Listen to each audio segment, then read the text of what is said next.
My name is Vexkarn, and I'm what you might call a bureaucrat. Well, technically I'm a senior exile coordinator for the Galactic Tribunal, but that's just fancy talk for guy who ships criminals to horrible planets. It's not glamorous work, but someone has to do it, and apparently that someone is me. Today's assignment? 3 humans. Oh, wonderful. Just wonderful. Let me tell you something about humans.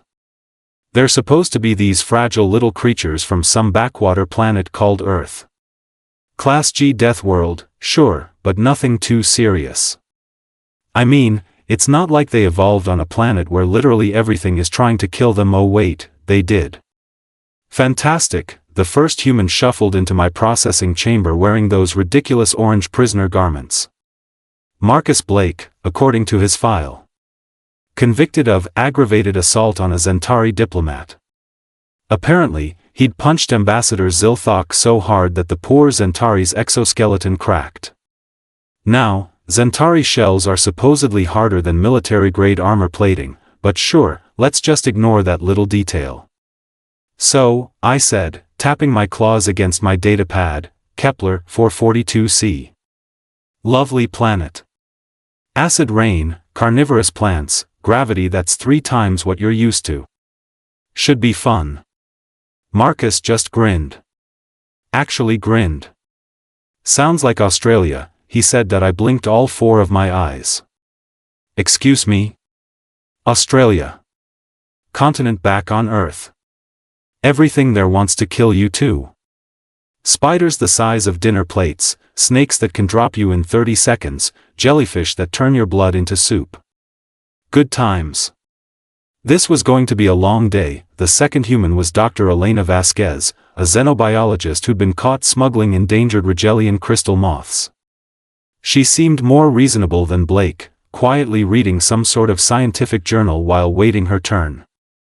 Maybe she'd actually show some proper fear when I explained her fate.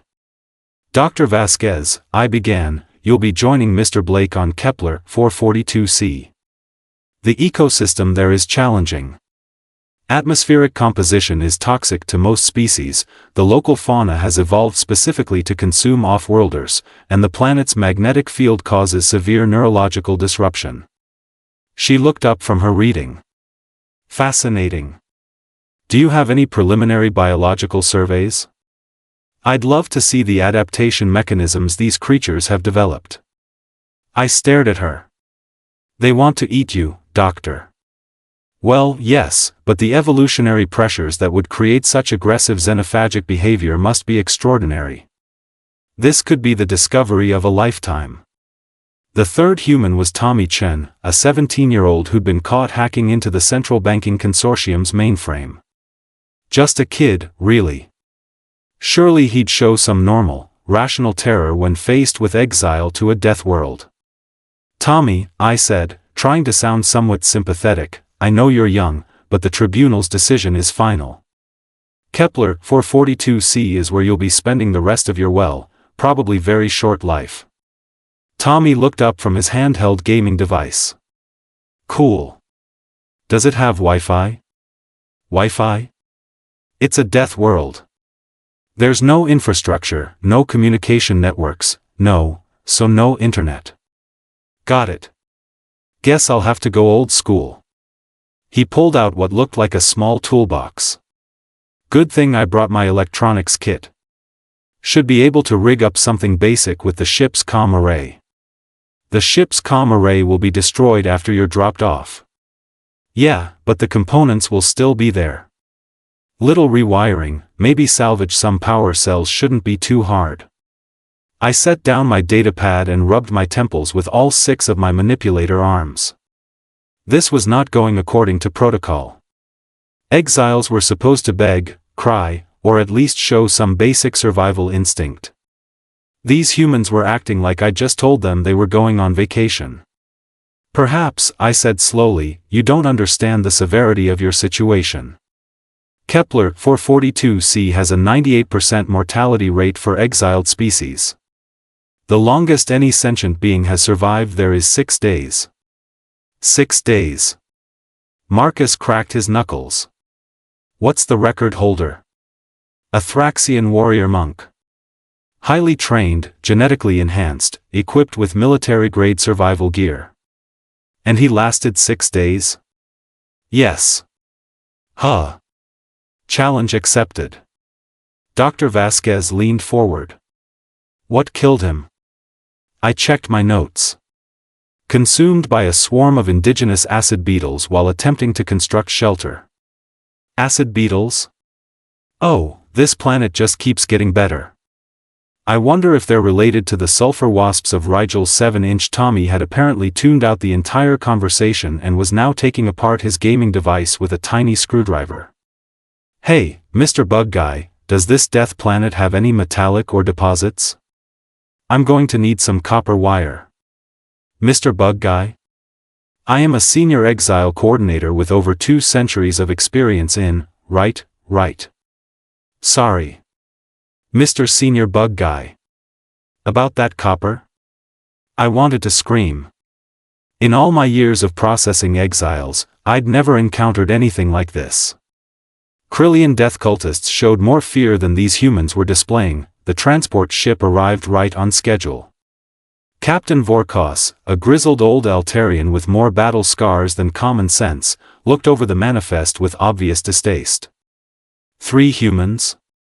To Kepler 442c? Command's really scraping the bottom of the barrel for exile destinations. What do you mean? I asked. Well, it's not exactly a secret that humans are difficult to kill. Word gets around. There's a betting pool running on how long these 3 will last. Betting pool? Current odds are 2 to 1 that they'll not only survive but somehow end up running the place within a year. I felt my exoskeleton begin to molt from stress.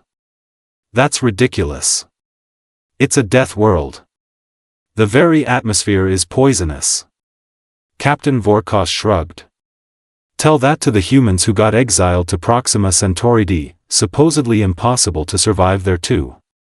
Gravity crushes most species, constant radiation, no breathable atmosphere. And? They built a thriving colony. Population's up to about 50,000 now. They've got agriculture, manufacturing, even a space program. Heard they're planning to terraform the whole system. My molting accelerated. The 3 humans were loaded onto the transport without ceremony. As the ship prepared to depart, I couldn't help but notice that they seemed almost excited. Dr. Vasquez was practically bouncing with anticipation. Tommy had somehow managed to wire his gaming device into the ship's power grid, and Marcus was doing push-ups in the cargo hold. Don't forget to write. Marcus called out as the transport doors sealed. Assuming you live long enough to find something to write with, I muttered. Captain Vorkos patted me on the shoulder with one of his massive claws. Cheer up, Vex Karn. Maybe they'll surprise you. Humans don't surprise me, I said firmly. They're just another species. Fragile, short-lived, completely unsuited for survival on hostile worlds. The transport ship engaged its engines and lifted off, carrying its cargo of condemned prisoners toward what was supposed to be certain death. I returned to my office and filed the appropriate paperwork. Case closed. 3 more exiles processed successfully. By my calculations, I'd probably receive the death confirmations within a week. 2 weeks later, my communicator chimed. Senior Exile Coordinator Vex Karn speaking. This is Captain Vorkos. You might want to sit down for this. What is it? I just received a transmission from Kepler 442c. It's from your humans. My blood turned to ice. That's impossible. The communication array was destroyed on impact. Yeah, about that. Apparently, the kid, Tommy, managed to rebuild it using parts from the ship's wreckage. They're not just alive, Vex Karn. They're asking if we can send them some coffee. I sat down heavily in my chair. Coffee? Apparently, they've managed to domesticate some of the local fauna, figured out how to neutralize the acid rain, and Dr. Vasquez has discovered 3 new species that she claims are absolutely adorable. Marcus says the gravity is great for his workout routine. This is a nightmare. Oh, it gets better. They've also requested a diplomatic meeting with the Galactic Tribunal. Something about filing a complaint over the quality of their exile destination. Quality? It's supposed to kill them. Well, according to their message, and I quote, "The acid beetles make excellent pest control, the carnivorous plants are surprisingly nutritious when properly prepared, and the neurological disruption from the magnetic field actually helps with Tommy's ADHD." I stared at the communicator in disbelief. There's more, Captain Vorkos continued.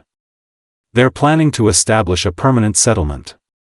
Apparently, they've already started construction on what they're calling New Australia. They want to know if the tribunal would be interested in establishing a trade agreement. I disconnected the call and sat in stunned silence. Humans. Why did it always have to be humans? 3 months. 3 whole months since I'd shipped those humans off to certain death, and instead of death certificates, I was getting progress reports. My supervisor, High Administrator Kelvorth, had summoned me to his office for what he called an urgent discussion. I had a feeling this wasn't going to end well for my career. Vexkarn, Kelvorth began, his voice carrying that special tone that meant someone was about to get demoted, explained to me how 3 human criminals have turned our most lethal exile destination into a tourist attraction. I shifted uncomfortably. Well, sir, humans are apparently more resourceful than our initial assessments indicated. Kelvorth activated his holographic display. Images of Kepler 442c filled the air between us, but these weren't the desolate hellscape photos from our original surveys. These showed cultivated fields, prefabricated buildings, and what appeared to be humans riding the acid beetles like some sort of grotesque cavalry. According to this morning's intelligence report, Kelvorth continued, they've established a settlement they call New Australia, with a population of 3. But somehow, they're producing enough food to feed 50, they've domesticated 17 different species of supposedly lethal fauna, and they've sent a formal request to the Galactic Tourism Board for resort licensing. Resort licensing? Apparently, Dr. Vasquez has discovered that the neurological effects of the planet's magnetic field can be quite therapeutic for certain psychological conditions. Marcus Blake has opened what he calls an extreme fitness bootcamp, and Tommy Chen has established a technical consulting business. They're advertising Kepler 442c as the galaxy's premier adventure destination. I felt another molting episode coming on. That's not how exile is supposed to work. No, Vexkarn, it is not. Kelvorth's mandibles clicked ominously. It gets worse. Show him, Zilvek. His assistant activated another holographic display. This one showed what appeared to be a professionally produced advertisement video. A cheerful human voice began speaking over images of the supposedly deadly planet. Tired of boring, safe vacation destinations? Looking for a real challenge? Come to New Australia, where every day is an adventure. Wrestle acid beetles. Harvest carnivorous fruit. Experience the mind-expanding effects of magnetic field therapy. Our experienced guides will show you how to turn a Deathworld into your personal playground. The video cut to Marcus Blake, grinning broadly while bench pressing what looked like a massive boulder. I've never felt stronger. The 3 times gravity is like having a permanent personal trainer. Then Dr. Vasquez appeared, holding what I recognized as a baby phase wolf, one of the planet's most dangerous predators. The biodiversity here is absolutely incredible. We've documented over 200 new species, and most of them make excellent pets once you understand their dietary needs. Finally, Tommy Chen showed up, somehow broadcasting from what appeared to be a fully functional electronics workshop. Who says you need advanced infrastructure to build advanced technology? All you need is creativity, spare parts, and a complete disregard for conventional safety protocols. The advertisement ended with all 3 humans waving enthusiastically. New Australia, because regular vacations are for quitters. I stared at the display in horror. They turned their death sentence into a marketing campaign. It gets worse, Kelvorth said. We've received formal complaints from 17 different exile worlds. Apparently, word has spread through human criminal networks that Exile to a Deathworld is basically a free trip to an uninhabited planet where you can do whatever you want without government interference. Oh no. Oh yes. Crime rates among humans have actually increased. They're committing offenses specifically to get exiled. We had one human hack into the Centaurian defense network just to get sent to Proxima D, because, and I quote, "it sounds like a fun challenge." My supervisor pulled up another file. Sarah Martinez, human, age 24. Convicted of stealing a vegan diplomatic shuttle. When asked why, she said she wanted to get exiled to Kepler 442c because her friend Marcus had sent her videos of him surfing on lava flows. Lava flows? Apparently, the humans discovered that the volcanic activity on the southern continent creates excellent wave formations. Blake has invented something called magma surfing. I buried my face in my hands. All 6 of them. The Galactic Council is not pleased, Kelvorth continued. They're demanding answers. How did 3 primitive humans not only survive on our most dangerous exile world, but turn it into what the travel magazines are calling the ultimate adventure destination? Before I could answer, my communicator chimed. Sir, I have an incoming transmission from Kepler 442c. It's from the humans. Kelvorth gestured impatiently. Put it through. The holographic display shifted to show all 3 humans standing in what appeared to be a well-appointed conference room. The walls were decorated with mounted specimens of local fauna, and I could see sophisticated computer equipment in the background. Greetings, Galactic Tribunal. Dr. Vasquez said cheerfully. We hope you're having a wonderful day. Dr. Vasquez, Kelvorth said stiffly, you were sentenced to exile on a death world. This was not meant to be a pleasant experience. Marcus Blake laughed. Pleasant? Who said anything about pleasant? This place tried to kill us at least 50 times in the first week. It was great. Great? Sure. You know what the problem with most planets is? They're boring. Everything's safe, predictable, designed for comfort. Where's the excitement in that? Tommy appeared on screen, apparently multitasking by rewiring some sort of device while talking. Plus, you guys really undersold the industrial potential here. The acid beetles produce a natural polymer that's stronger than anything in your current manufacturing catalogs. We've already filed patents on 17 different applications. Patents? Oh yeah, Tommy continued, we've established a legal corporation under galactic commerce law.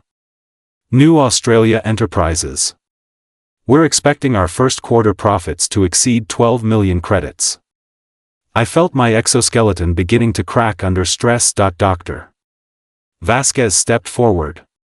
Which brings us to why we called. We'd like to make the tribunal a business proposition. A business proposition? Look, Marcus said, you've got all these exile worlds that you're not doing anything productive with. Dangerous planets, hostile environments, basically wasted real estate. We could turn them into adventure tourism destinations, extreme sports venues, industrial resource sites. The key, Dr. Vasquez added, is understanding that what you call lethal hazards, humans call interesting challenges. It's all about perspective. Tommy held up a small device. I've been analyzing the exile records for the past century. Every single death world you've sent humans to has eventually become either a thriving colony or a successful business venture. You're basically giving us free planets and expecting us to die on them. You're supposed to die on them. I finally exploded. They're death worlds. The entire point is that nothing can survive there. All 3 humans looked at each other and burst into laughter. Mr. Vexkarn, Marcus said, wiping tears from his eyes, you really don't understand humans at all, do you? Apparently not. Dr. Vasquez composed herself first. The thing is, humans evolved on what you classify as a Class G death world. We're literally designed to survive in environments that would kill most other species. Hostile weather, dangerous predators, toxic plants, unstable geology, that's basically Tuesday for us. Plus, Tommy added, we're really, really good at making tools. Show us a problem, and we'll build something to solve it. Usually out of whatever random junk is lying around. And we're stubborn, Marcus concluded. Like, really stubborn. The more impossible something seems, the more determined we get to prove it can be done. Kelvorth leaned forward. Are you saying that Exile to Deathworlds is completely ineffective as punishment for humans? Oh, it's definitely punishment, Dr. Vasquez said. Just not the kind you intended. See, the real punishment is being separated from other humans. We're social creatures. Isolation is what actually bothers us. Which is why, Tommy grinned, we'd like to make you an offer. Stop using exile as punishment for humans, and instead offer us legitimate colonization contracts. We'll turn your problem planets into productive worlds, you get the tax revenue, everyone wins. And if we refuse? Marcus shrugged. Well, humans will just keep committing crimes to get exiled, and your death worlds will keep turning into successful colonies. Except this way, you won't get any of the profits. The transmission ended, leaving Kelvorth and me sitting in stunned silence. Sir, I finally said, I think we may have been approaching the human problem from entirely the wrong angle. You think? My communicator chimed again. Senior Coordinator, I have high command on the priority channel. They want to speak with you about something called the Human Colonial Initiative. I looked at Kelvorth. He looked at me. This is going to require a complete restructuring of our exile protocols, isn't it? He asked. Probably our entire legal system, sir. Wonderful. He paused. Do you think they're serious about the tax revenue? Before I could answer, another transmission came through. This time it was from Proxima D, showing a sprawling human city with the caption, New Sydney Metropolitan Area, population 847,000. Quarterly tax contribution, 2.3 billion credits. Kelvorth stared at the numbers for a long moment. Vexcarn? Yes, sir. Draft a memo to the Council. Subject, reconsidering human exile protocols. And perhaps look into this colonial initiative proposal. Right away, sir. As I left his office, I couldn't help but reflect on the cosmic irony of it all. We'd tried to punish humans by sending them to the most dangerous places in the galaxy. Instead, we'd accidentally given them the greatest gift possible, empty planets where they could build whatever they wanted, however they wanted, without anyone telling them it was impossible. The humans were right about one thing, we really didn't understand them at all. But maybe, just maybe, that was about to change. After all, if you can't beat them, tax them.